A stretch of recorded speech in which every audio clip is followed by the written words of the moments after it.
mana sahabatnya meminta Gang Tae untuk bisa memilih antara Moon-young atau kakaknya. Karena untuk sekarang sahabatnya merasa jika Sang Tae kakaknya tak akan bisa menerima hubungan Gang Tae dan juga Moon-young. Mendengar itu Gang Tae berkata jika dirinya untuk pertama kalinya merasakan kebahagiaan dan juga keberanian setelah menjalin hubungan dengan Moon-young. Hingga setelah itu Gang Tae yang akan kembali memeriksa kondisi kakaknya dikejutkan dengan kehadiran Moon-young yang sudah menunggunya. Gang Tae di dalam hatinya sebenarnya merasa senang dengan kehadiran Moon-young. Tetapi mengingat kejadian kemarin, Gang Tae pun kemudian membawa Moon-young keluar untuk membicarakan sesuatu. Sedangkan tanpa diketahui oleh Gang Tae, Sang Tae yang sedang makan di ruangannya didatangi oleh seseorang yang memberikan sebuah buku novel yang ditulis oleh ibunya Moon-young. Dan terlihat jika orang itu bukanlah si Ece Okran, melainkan si perawat Ok. Di mana di dalam buku itu Sang Tae mendapatkan sebuah pesan yang mengatakan jika nantinya sang adik akan membunuh kakaknya.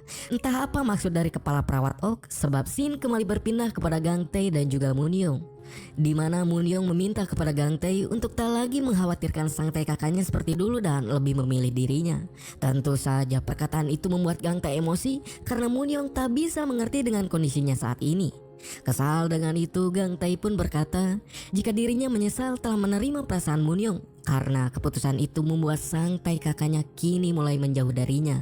Untuk itu Gang Tae pun berkata jika dirinya akan kembali berhenti menerima perasaan Moon-young dan melupakan semua yang telah terjadi. Moon-young yang mengetahui jika apa yang diucapkan Gang Tae adalah kebohongan berusaha membujuk Gang Tae dengan menggenggam tangannya. Namun Gang Tae seolah sudah bulat dengan keputusannya, di mana dirinya langsung menghempaskan genggaman tangan Moon-young serta langsung pergi dari sana. Membuat Moon-young merasakan perasaan yang tak pernah ia rasakan sebelumnya, yaitu dicampakkan. Oleh karena itu tanpa ia sadari air matanya pun keluar karena rasa sakit hatinya ditinggalkan oleh Gang Tae. Di mana ketika di istananya rasa kesepian kembali Moon-young rasakan setelah kini Gang Tae beserta Sang Tae tak ada.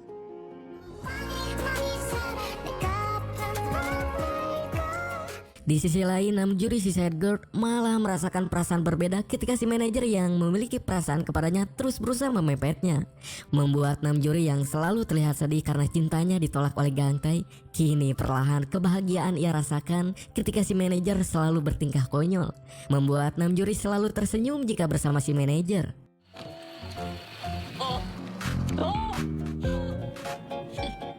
Sementara di rumah sakit, Gang Tae yang masih galau karena semua masalahnya didatangi oleh ibunya Namjoon yang mengatakan jika dirinya akan membawa Sang Tae untuk tinggal kembali di rumahnya dan meminta Gang Tae agar lebih tenang jika nanti berbicara dengan kakaknya.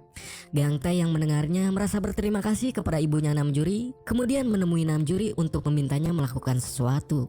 Sedangkan di istananya ternyata walaupun sudah merasakan kegalauan karena dicampakkan oleh Gang Tae, tetapi dengan sifatnya yang agak lain, Moon-young tak pantang menyerah, di mana dirinya kini sedang berusaha agar Gang Tae bersama Sang Tae bisa kembali ke istananya seperti dulu.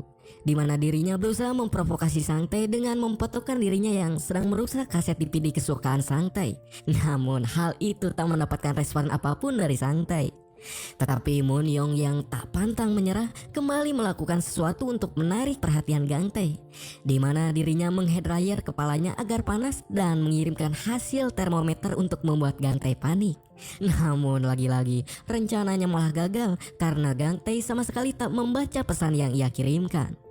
Hingga dirinya begitu bersemangat ketika bel istananya berbunyi, sebab ia mengira itu adalah Gang Tae, yang ketika dibuka ternyata yang datang adalah Namjoon. Di mana kedatangan Namjoon ke sana karena permintaan Gang Tae untuk membawa baju milik Sang Tae. Sedangkan Gang Tae sedang di rumah Namjoon untuk membujuk Sang Tae kakaknya agar mau berbicara dengannya. Awalnya Sang Tae tak mau sedikit pun berbicara dengan Gang Tae dan malah bersembunyi. Hingga sambil menangis, Gang Tae pun meminta maaf karena telah meninggalkan Sang Tae dan lebih memilih Moon-young. Sang Tae yang mendengar tangisan serta permintaan maaf adiknya pada akhirnya luluh dan langsung memeluk Gang Tae. Dan itu menandakan jika hubungan Gang Tae bersama kakaknya sudah kembali membaik.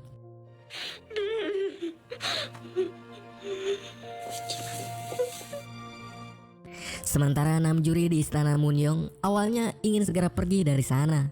Tetapi ketika melihat Munyong yang makan sendiri, Namjuri malah menemani Munyong minum homer, membuatnya kehilangan jati dirinya yang andalmi atau tenang. Sebab kini Namjuri dengan keadaan mabuknya bersikap temperamental.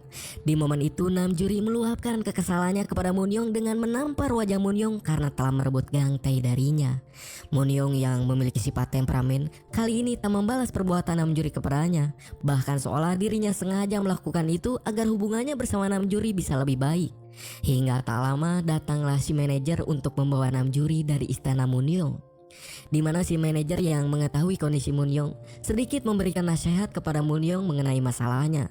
Di mana si manajer menyuruh Munyong untuk bisa membedakan antara kasih sayang yang dimiliki Gangtae kepadanya dan juga kepada kakaknya, karena hal itu sangatlah berbeda. Mendengar itu, Munyong pun berpikir jika ternyata apa yang dilakukan Gangtae dengan memilih kakaknya bukanlah karena Gangtae tak mencintainya. Di sisi lain, kebimbangan kini nampak dirasakan Gangtae walaupun dirinya sudah berbaikan dengan kakaknya. Sebab perasaannya kepada Munyong tak bisa ia abaikan. Bahkan Gangtae terus melihat foto-foto kebersamaannya dengan Munyong ketika dulu.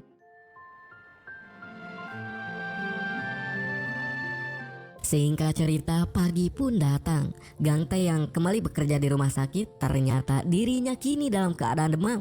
Tetapi Gangtae tetap memaksakan keadaannya. Hingga kepala perawat Ok datang yang meminta Gangtae untuk lebih memperhatikan si Ece Okran. Sebab akhir-akhir ini ia selalu bertingkah aneh.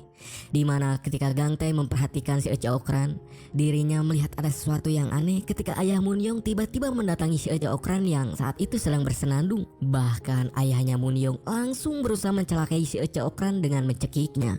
Gangtae yang melihat itu berusaha melerai. Hingga di sana ayahnya Munyong berkata, jika membiarkan monster seperti ibunya Munyong masih hidup, maka apa yang disayangi Gangtae akan mati.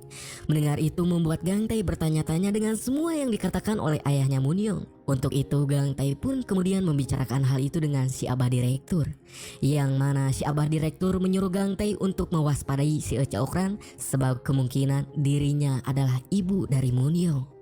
Sementara Munyong sendiri terlihat mendatangi rumah Namjuri, di mana di sana dirinya bertemu dengan ibunya Namjuri yang ternyata mengetahui jika Munyong sedang berulang tahun. Dengan penuh perhatian, ibu Namjuri pun memberikan sup rumput laut sebagai hadiah ulang tahun Munyong. Di mana sebenarnya tujuan Munyong datang ke rumah Namjuri untuk membujuk Sangtae agar mau menerimanya sebagai bagian dari keluarga karena dirinya mencintai Gangtae. Tetapi Sangtae belum bisa menerima kehadiran Munyong yang ia rasa akan membuat adiknya nantinya meninggalkannya jika menjalin hubungan bersama Munyong. Sebagai bentuk kekesalannya, Sangtae pun merobek sebuah gambar yang sebelumnya ia buat ketika tinggal di istana Munyong. Hingga ketika di istananya, Munyong membuka gambar yang dibuang Sangtae tadi dan melihat jika gambar itu adalah cita-cita Sangtae, yaitu pergi bersama dengan Gangtae dan juga Munyong menggunakan mobil kemah. Akan tetapi tanpa diduga, masalah kembali datang sebab di rumah sakit Gangtae mendapatkan kabar jika si Ece Okran kabur setelah sebelumnya melukai perawat di sana. Membuat Gangtae panik karena merasa jika tujuan si Ece Okran kabur tak lain untuk menemui Munyong. Di mana apa yang ditakutkan Gangtae ternyata benar, sebab di istana Munyong terlihat jika si Ece Okran sudah berada di sana sambil mengucapkan selamat ulang tahun kepada Munyong. Sedangkan Gangtae dengan sangat tipe porose berusaha secepatnya untuk segera sampai di istana Munyong. Di mana Munyong yang tak mengetahui bahaya malah membiarkan si Ece Okran masuk, serta tanpa curiga Munyong malah menjamu si Ece Okran dengan secangkir teh. Namun si Ece Okran dengan selonong boy malah masuk ke ruangan kerja Munyong, membuat Munyong bertanya-tanya tujuan si Ece Okran datang ke istananya. Si Ece Okran kemudian berkata jika tujuannya datang ke sana karena tak ingin melihat di hari ulang tahun Munyong, Munyong merasakan kesepian. Membuat Munyong merasa heran kenapa si Ece Okran mengetahui hari ulang tahunnya. Si Ece Okran lalu berkata jika dirinya adalah penggemar berat ibunya yang mengetahui apapun mengenai Munyong.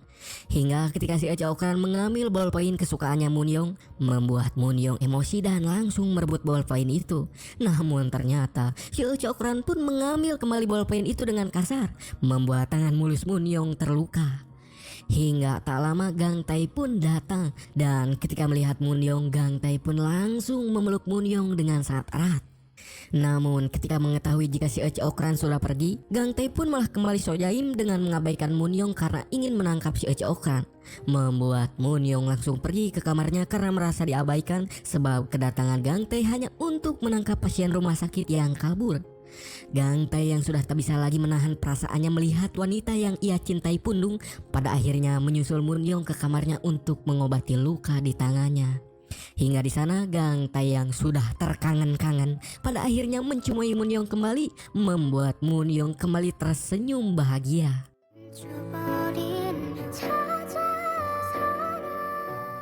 Namun ketika Moon-young menyadari jika Gang Tae sedang demam, dengan penuh perhatian Moon-young pun merawat Gang Tae sampai tertidur.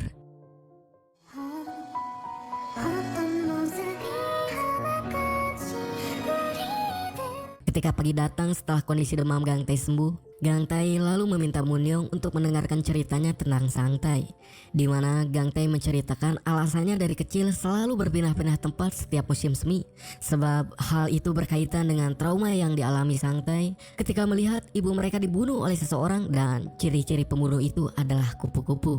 Membuat Sang Tae selalu ketakutan setiap melihat kupu-kupu dan selalu meminta kepadanya agar berpindah tempat ketika musim semi datang, sebab Sang Tae takut jika pembunuh itu datang kembali. Untuk itu Gang Tae meminta agar Moon-young mengerti dengan kondisinya yang tak bisa meninggalkan kakaknya, serta meminta Moon-young untuk bisa meyakinkan Sang Tae sebab sekarang Gang Tae begitu menyayangi Moon-young. Mendengar itu Moon-young pun tersenyum sambil berkata jika dirinya akan berusaha meyakinkan Sang Tae jika dirinya adalah bagian dari keluarganya. Sesudah itu setelah kembali ke rumah sakit, Gang Tae yang baru tiba mendapatkan perintah dari kepala perawat Ok untuk segera membereskan ruangan si Ece Okran. Hingga saat membereskan barang-barang milik si Ece Okran, Gang Tae pun menemukan lembaran kertas yang mencurigakan, tetapi tulisannya sudah dicoret-coret. Sementara Moon-young sendiri kini sedang berusaha meyakinkan Sang Tae agar bisa menerimanya sebagai bagian dari keluarga mereka. Namun usaha yang dilakukan Moon-young nampaknya belum bisa membuat Sang Tae menerimanya. Kembali kepada Gang Tae yang sedang bersama si Abah Direktur, di mana Gang Tae meminta si Abah Direktur untuk membantunya menyembuhkan trauma yang dimiliki kakaknya terhadap kupu-kupu. Si Abah Direktur yang mendengar kisah balik trauma itu berjanji akan membantu Gang Tae dengan caranya. Sesudah itu Gang Tae yang mendengar dari sahabatnya jika Moon-young sedang berusaha meyakinkan kakaknya, kemudian mendatangi Moon-young yang terlihat kesal sebab semua rencananya diabaikan oleh Sang Tae. Gang Tae pun dengan penuh perhatian menyemangati Moon-young untuk terus bersabar agar tujuan mereka bisa tercapai. Di sisi lain Ibu Namjuri yang mengetahui anaknya akan kencan dengan si manajer terlihat sangat antusias agar hubungan anaknya bersama si manajer bisa lebih serius. Dimana kini Namjuri pun terlihat begitu bahagia jika bersama si manajer yang selalu membuatnya tertawa. Keesokan harinya rencana si Abah Direktur untuk membuat Sang Tae bisa melawan traumanya kini mulai dijalankan dengan cara meminta kepada Sang Tae untuk melukis kupu-kupu di lukisan yang digambar Sang Tae di dinding rumah sakit dengan ancaman si Abah Direktur tak akan membayar upah Sang Tae jika tak mau melakukan itu. Sang Tae yang mendengarnya terlihat bingung sebab dirinya sangat takut dengan kupu-kupu, tetapi di sisi lain dirinya ingin mendapatkan upah yang dijanjikan si Abah Direktur. Walaupun pada akhirnya Sang Tae tetap memilih untuk tak melukis kupu-kupu dan pergi dari sana. Gang Tae yang melihat tindakan kakaknya berusaha meyakinkan kakaknya agar mau menerima permintaan si direktur untuk menggambar kupu-kupu. Bahkan kali ini Gang Tae memaksa kakaknya untuk tak lagi menghindar dan bersembunyi seperti biasanya. Sang Tae yang kesal kemudian memukul Gang Tae hingga kini pergelutan antara adik dan kakak pun terjadi. Setelah itu walaupun wajahnya bonyok, namun Gang Tae malah terlihat bahagia sebab untuk pertama kalinya dirinya bisa melawan serta bertengkar layaknya kakak dan adik pada umumnya. Tetapi walaupun begitu, ketika kakaknya tertidur, dengan penuh perhatian Gang Tae mengobati luka kakaknya akibat pergelutan tadi. Hingga dirinya kemudian bermimpi jika kehidupan normal bersama kakaknya ia jalani, maka hal itu akan membuatnya bahagia. Ternyata senyuman di mimpi Gang Tae ketika memimpikan kebahagiaan hidup normal dilihat oleh Sang Tae. Sang Tae yang baru pertama kali melihat senyuman itu kemudian memahami jika adiknya sedang berbahagia. Hingga ketika pagi, Sang Tai pun kini mengingat senyuman bahagia adiknya, di mana dirinya kemudian meminta kepada Gang Tae yang sedang bekerja untuk datang ke sebuah restoran. Gang Tae yang mendengarnya sangat merasa bahagia karena perlahan kakaknya mulai berubah dan tak lupa memberitahukan hal itu kepada Moon Young. Di mana Moon Young dengan antusias ingin datang ke restoran tempat Gang Tae dan kakaknya akan makan bersama. Di restoran sendiri, Sang Tai kini bersikap layaknya seorang kakak kepada adiknya. Bahkan kini, hal-hal kecil yang tak pernah dilakukan Sang Tai sebelumnya seperti memotong-motong makanan dilakukan oleh Sang Tai. Bahkan, Sang Tai memberikan uang tabungannya kepada Sang Tai sebagai uang saku untuk adiknya. Melihat